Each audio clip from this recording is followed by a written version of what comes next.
नई दिल्ली के भारत मंडपम में आयोजित इंडिया एआई इम्पैक्ट समिट 2026 में यूथ कांग्रेस के कार्यकर्ताओं ने शुक्रवार को विरोध प्रदर्शन किया। कांग्रेसी कार्यकर्ताओं के प्रदर्शन को लेकर सत्तापक्ष के नेता कड़ी निंदा कर रहे हैं और राहुल गांधी पर टिप्पणी। वहीं इस घटना पर बिहार के पूर्व मुख्यमंत्री और केंद्रीय मंत्री जीतन राम मांझी ने कांग्रेस और राहुल गांधी के खिलाफ मोर्चा खोलते हुए कड़े शब्दों का इस्तेमाल किया। केंद्रीय मंत्री ने इस प्रदर्शन को देश का कलंक करार देते हुए राहुल गांधी से पूछा कि क्या वो अपने घर आए मेहमानों के साथ भी ऐसी ही हरकत करते हैं। उन्होंने प्रधानमंत्री मोदी को देश का मान और सम्मान बताया, तो वहीं कांग्रेस को कलंक और राहुल गांधी को देश का अभिशाप करार दिया।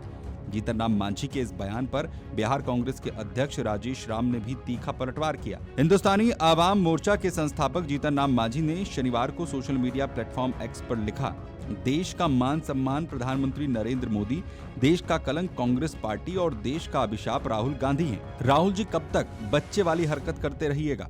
कभी तो सोचिए, आपके घर में जब मेहमान आते हैं तो आप उनके सामने हल्ला हंगामा करते हैं क्या? मांझी ने अपने ट्वीट में आगे लिखा, एआई समिट हमारे देश के हर भारतीय के घर का कार्यक्रम था और इसमें इस तरह की हरकत करवाना न सिर्फ निंदनीय है बल्कि ये घटना भारत के इतिहास के काले पन्नों में लिखी जाएगी। एआई समिट में विरोध प्रदर्शन करना शर्मनाक है। जीतन राम मांझी के इस ट्वीट पर बिहार कांग्रेस के अध्यक्ष राजेश राम ने पलटवार करते हुए बड़ा बयान दिया। राजेश राम ने केंद्रीय मंत्री को जवाब देते हुए अपने पोस्ट में लिखा, वाह मांझी जी वाह, आपने तो चापलूसी की हदों को तोड़ तालाब बना दिया।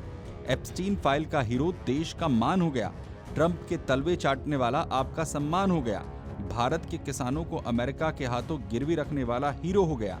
एक राज्यसभा टिकट के लिए और कितना गिरेंगे साहब। यूथ कांग्रेस के इस विरोध पर केंद्रीय मंत्री चिराग पासवान ने भी बड़ा बयान दिया है। उन्होंने कांग्रेस पर निशाना साधते हुए कहा कि कांग्रेस पूरी तरह से निराश और हताश हो चुकी है। देखिए, मुझे लगता है कि कांग्रेस पूरी तरीके से निराश हताश हो चुकी है।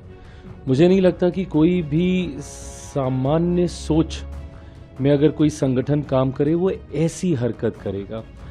मैं मानता हूँ लोकतंत्र में विचारों के मतभेद होते हैं और होने भी चाहिए। लोकतंत्र की खूबसूरती यही है कि आप अपने विचार रखिए, हम अपने रखेंगे, आप अपने विचारों से सहमत, हमारे से असहमत, हम आपसे असहमत, अपने से सहमत, और दुनिया देश को चुनने दीजिए कि वो किन के विचारों के साथ जाना चाहती है। पिछले 3 लोकसभा के चुनाव में तो देश की जनता ने स्पष्ट तौर से, और विभिन्न राज्यों के चुनाव में भी देश की जनता ने स्पष्ट तौर से परिणामों में दर्शाया कि वो मौजूदा प्रधानमंत्री नरेंद्र मोदी जी के नेतृत्व में उनके विचारों के साथ देश को विकसित भारत बनते हुए देखना चाहती है। पर ऐसे में तकलीफ तब होती है जब कांग्रेस, आप लड़िए ना, जितना लड़ना है चुनावों में लड़िए, एक दूसरे के सामने चुनावों में आप अपनी बातों को रखिए, सदन में लड़ लीजिए भैया। सदन में, लोकसभा के अंदर आप सदन को चलने नहीं दे रहे, पार्लियामेंट को आप फंक्शन नहीं करने दे रहे, वहाँ तक भी ठीक है, बर्दाश्त किया।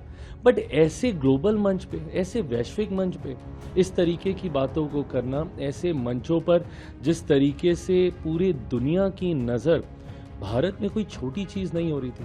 भारत एक ऐसा देश जो आज एआई के सेक्टर में अपने आप को अग्रणी श्रेणी में लाके खड़ा कर रहा है। उस मंच पे जहाँ पे दुनिया भर के वैश्विक मीडिया की नज़र है, वहाँ पे आप इस तरीके की हरकत कर रहे हैं। किस छवि में आप देश को दिखाना चाहते हैं? बता दें कि युवा कांग्रेस के एक समूह ने शुक्रवार को नई दिल्ली के भारत मंडपम में आयोजित एआई समिट में प्रदर्शनी में विरोध किया था। उन्होंने प्रधानमंत्री नरेंद्र मोदी के खिलाफ नारे लगाए, जिसके बाद सुरक्षा कर्मियों ने उन्हें बाहर निकाल दिया था। Video desk, Amar Ujala. अगर आप ये वीडियो YouTube पर देख रहे हैं तो हमारे चैनल को सब्सक्राइब कर बेल आइकन दबाएं, और Facebook पर देख रहे हैं तो हमारे पेज को लाइक करें।